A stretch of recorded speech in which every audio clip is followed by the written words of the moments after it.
Hi guys, welcome to chapter 2 of Concealing Ealing, brought to you by Ealing Trailfinders and the Heritage Lottery Fund. I am, of course, a Viking Nick from Ealing Trailfinders. Some of you will know me from having coached you rugby.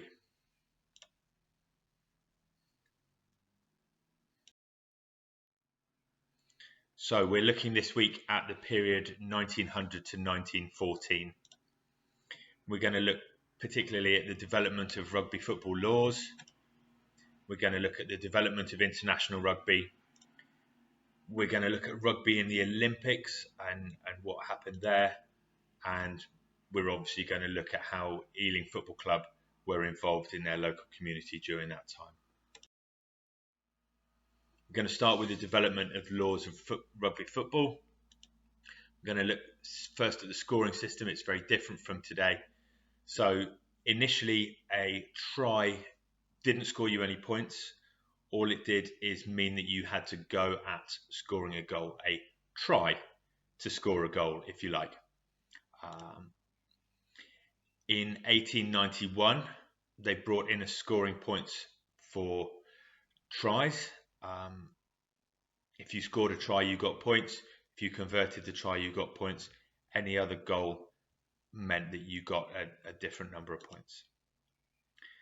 As you can see, all through its early life, the scoring system of rugby changed. And there's just a little table showing how it changed during the period we're talking about at the moment. It goes on to change more later in the 20th century, and we'll talk about that later. We also wanted to look particularly at Scrum. Scrums are my favourite part of rugby. In early rugby, it wasn't so much a structured thing as we see it today, but was basically just a free-for-all. A scrum was more what we would know as a ruck today. It didn't involve a great body position. It was just standing up and trying to kick the ball forwards rather than pull it backwards like we do today.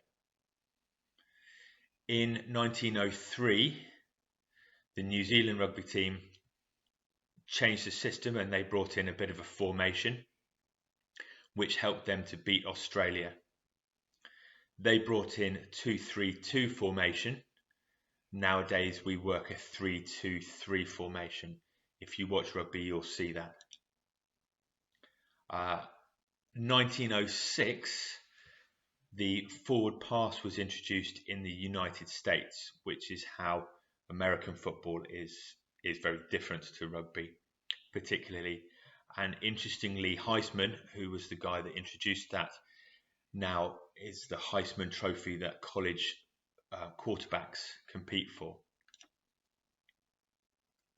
In 1895, Rugby League, which as we know broke away from Rugby Union, turned itself into a 13-a-side game rather than a 15-a-side game. All of this time, international rugby was developing. So in 1871, the same year that the Rugby Football Union was established, was the first ever international. It was played between England and Scotland in Edinburgh. And as you can see, it looked a little bit different. Although the guy with the blue headgear on the Scotland team looks very much like a guy called Josh Strauss, who plays for Scotland now. Same beard, same headgear. In 1870, rugby was introduced to New Zealand. Before you ask him about it, I'm reliably told that Mr. T isn't old enough to remember that. In 1875, rugby was introduced to South Africa. In 1881 was the first game of England versus Wales, played in England. In 1888 was the first big tour. The British team got on a boat and travelled all the way to New Zealand. They played games in New Zealand and Australia. They were gone for a total of 8 months. The picture in the top left is a cartoon showing how the Kiwis, the birds with the pointy beard, beat the Lions, who represented England. The picture at the bottom right was what their kit looked like.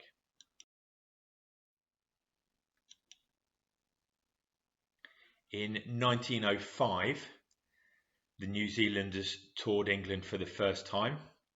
They toured England and Wales. This was the first time that the team had been known as the All Blacks. And there they are. If you look closely, you can see some great moustaches there. And again, unfortunately, Mr. T wasn't involved in that tour. Interestingly, from an Ealing point of view, before they played Surrey, they stayed at the Drayton Park Hotel, which is in West Ealing. Not that long before, that had been the recognised clubhouse for Ealing FC. The committee for Ealing FC decided it would be a good way of raising money to book a party for there at the same time, hopefully get some of the international players to come to the party. Unfortunately, the hotel was fully booked. They were a bit late. During that tour, the All Blacks won every single match apart from one, which was unfortunately against Wales. The All Black captain of that tour, the tour that was called the Originals, was a guy called Dave Gallagher. He is a very famous man in New Zealand rugby. And interestingly, the story of his roots in Ireland and the club in the town where he was born, I find absolutely fascinating. So we've put a link on there. If you're interested, have a look. It's really interesting the way rugby and travel developed. Rugby at the beginning of the 20th century was in the Olympics. The Olympics only started in 1896. So by the time it was the second Olympic Games of the modern era, it was held in Paris. The gentleman Baron de Coubertin started the original the modern Olympic movement, which is why it went to Paris after being in Athens. And interestingly, France won a gold medal that year. The second time rugby appeared in the Olympics was in 1908. The Olympics that year were held in London, in White City. They had originally been planned to be held in Rome in Italy, but there was a volcanic eruption in 1906, which caused terrible devastation, particularly financial devastation in Italy, so they couldn't afford to hold the Olympics. The games were moved to the White City Stadium, which is now where the White City BBC studios are, and opposite the Westfield Shopping Centre, which I'm sure you all know about. There is a plaque on the BBC building showing that the Olympics were there. The champions that year were Australia. There were only two teams in the tournament, the Australians and the Great Britain side in the Olympics. The French had planned to be there but withdrew at the last minute. The White City Stadium, which obviously isn't there anymore, was a massive stadium, much bigger than a modern Olympic stadium. Inside the running track, it not only had a full-size rugby pitch, but there was a 100-metre long swimming pool and a deep diving pool in the centre of the track. The track itself was a third of a mile around. What was Ealing FC doing at this time? So, if you can imagine, in 1900, there were no phones, no emails, no computers, no social media. So in order to stay in touch with people, they had to use either letters or the local newspaper. What that meant was that meetings had to be held far more often. They were normally held in the Mill, which, as we know, is now the Lodge Tavern on Uxbridge Road. Here we can see a snippet of a newspaper from the time, which shows what happened at one of those meetings. In 1900, the club finances are listed as having a balance of £4, 4 shillings and threepence. So that's money they had in the bank. Unfortunately, they owed people £13, 5 shillings and fourpence, which left the club in debt at the time. Can you imagine a modern sports club at the top of their game, somewhere like Liverpool, Leicester City, Manchester United, having that much money in their bank account? In 1901, they decided to cancel for the first time a weekend of fixtures because lots of the players wanted to go to the England-Wales International, which was held in Blackheath in southeast London. Interestingly, on Christmas Eve in 1902, they booked 2 fixtures for the Ealing First 15. One of them was to be away at Brighton, and the club decided that they would hire a train carriage, especially for the players to travel down and travel back. We think that that might be because the players were a little bit worried that they wouldn't be home for Christmas otherwise. In 1903, the club decided to build a pavilion in Gunnersbury Lane where they had their changing rooms, and building the pavilion cost them £19. At the same time, they invited local schools to use the facilities, and they offered children from local schools free entry into the games. This is something that hasn't changed very much. We at Ealing Trailfinders now have schools come and use our facilities. We as coaches go out to schools. Some of you might even have seen me. And under 16s have free entry to all of the Ealing Trailfinders games at our ground.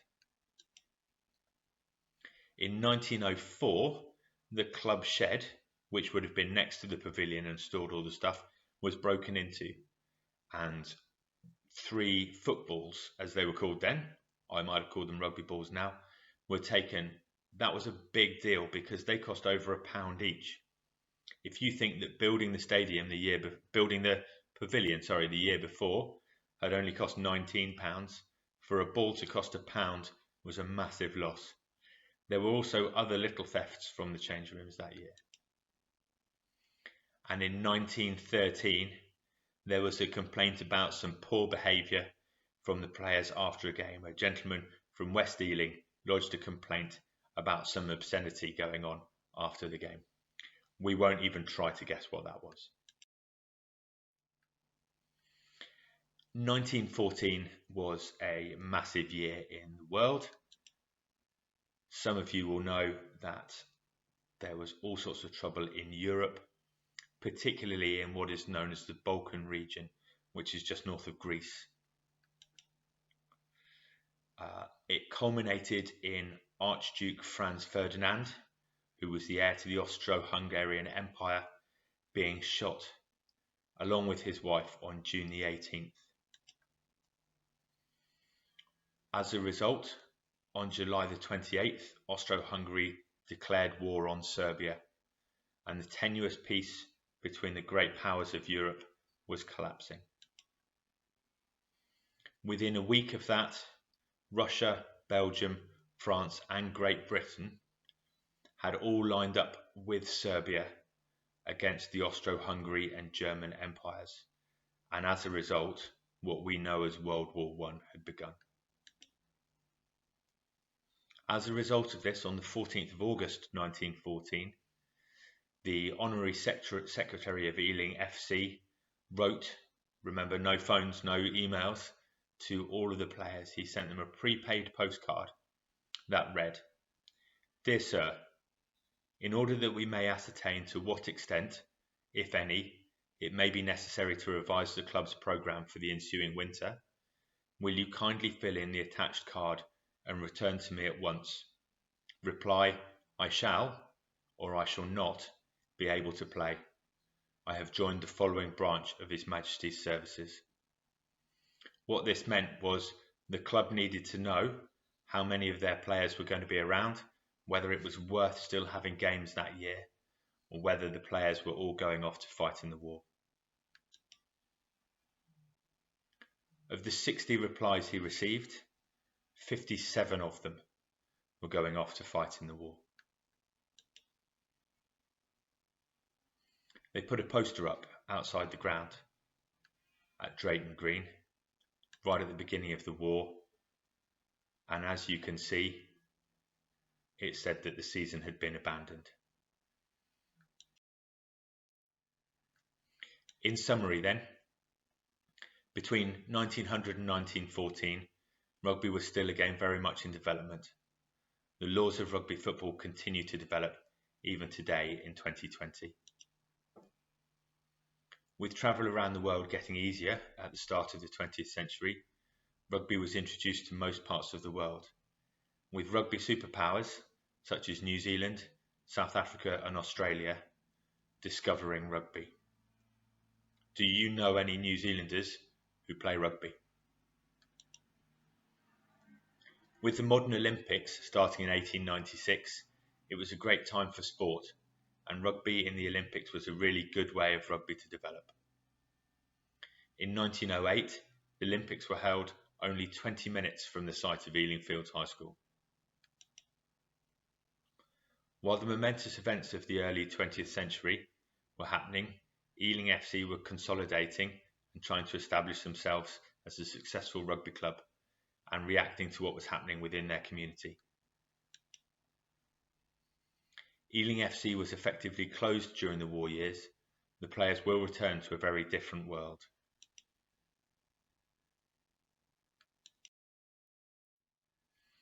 Thank you for listening. We've got a short quiz following up. See if you can get full marks. All of the answers are out there somewhere. And we look forward to speaking to you next week for part 3. Thanks very much.